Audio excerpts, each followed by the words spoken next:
Never in my life would I have thought I would take a couple $100 million spacecraft and crash it into an asteroid.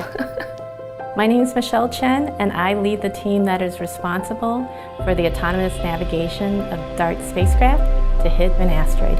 The DART mission is the first planetary defense test mission. Our goal is to hit and impact an asteroid to understand and study the momentum transfer so that we could potentially later down the road, if we need to, deflect an asteroid on its way to Earth. I am the SmartNav lead. SmartNav stands for Small Body Maneuvering Autonomous Real-Time Navigation. SmartNav, I always consider it sort of like the brains.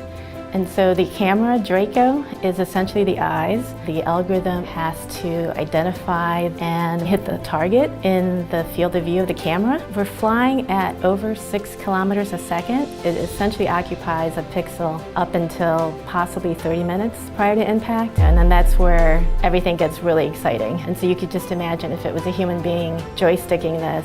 Because we don't know for sure what the asteroids look like, our simulation gives us the capability to use different asteroid shapes and asteroid objects to see that our SmartNav algorithm performs against all these unknowns. We're super excited and nervous as well. I love pushing the boundaries, and I love the application of math into real-world problems, and then seeing it actually doing its thing. To me, there's nothing cooler than that.